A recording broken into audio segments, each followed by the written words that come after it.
ഇന്നൊരു ഞായറാഴ്ചയാണ് ഗൈസ്. അപ്പൊ നമ്മുടെ ഞായറാഴ്ച ദിവസത്തെ വിശേഷങ്ങളിലേക്ക് എല്ലാവർക്കും സ്വാഗതം. അപ്പൊ ആദ്യമേ തന്നെ ഞാൻ കുറെ ഗിഫ്റ്റ് ഒക്കെ റെഡിയാക്കി വെച്ചിട്ടുണ്ട് എന്റെ കാറ്റിസം കുട്ടികൾക്ക് വേണ്ടിയിട്ട്. അതൊക്കെ എടുത്ത് പാക്ക് ചെയ്തു.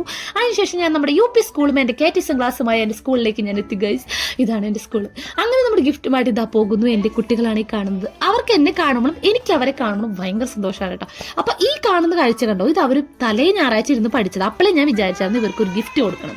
അങ്ങനെ കൊടുത്ത അല്ലെങ്കിൽ അങ്ങനെ റെഡിയാക്കിയ ഒരു ഗിഫ്റ്റാണ് കേട്ടോ ഈ കാണുന്നത്. സത്യം പറഞ്ഞാൽ അവർക്ക് ഭയങ്കര സന്തോഷം. അവർ സന്തോഷം കാണുമ്പോൾ എനിക്കൊരു സന്തോഷം. പൈസ പോയാൽ എൻ്റെ പവർ വരട്ടെ എന്നുള്ളൊരു മൈൻഡാണ് ഇപ്പോൾ എൻ്റെ. അങ്ങനെ നമ്മൾ നേരെ പോകുന്നു കൊയർ പ്രാക്ടീസിലേക്ക്. അതിനുശേഷം പ്രാക്ടീസൊക്കെ കഴിഞ്ഞ് വീട്ടിൽ വന്ന് ഈ കമ്മലും മാലും ഇതൊക്കെ നൂരി കളഞ്ഞപ്പോൾ തന്നെ ഭയങ്കര സമാധാനം. അതിനുശേഷം നമ്മൾ നേരെ പറമ്പിലേക്ക് പോയി. അപ്പച്ചി ഇഞ്ചി നടന്ന സമയം ഞാൻ മഞ്ഞൾ പറക്കാൻ പോയിട്ടോ. അതിനുശേഷം മൾബറി ഒക്കെ പഴുത്തുണ്ടായിരുന്നു, അതൊക്കെ തിന്നു. ഇത് നമ്മുടെ റംബൂട്ടാനാണ്, അതുപോലെ മംഗോസ്റ്റ്. ഇത് വാങ്ങി വിശേഷങ്ങൾ ഞാൻ വേറൊരു വീഡിയോയിൽ ഇടാം. അങ്ങനെ നമ്മൾ നമ്മുടെ ബക്കീനും ലിയോനും ലൂഡേനും ഒക്കെ കാണിച്ചു തരുന്നുണ്ട്. അപ്പോൾ നമുക്കിനി അടുത്ത വിശേഷമായിട്ട് അടുത്ത വീഡിയോയിൽ കാണാം.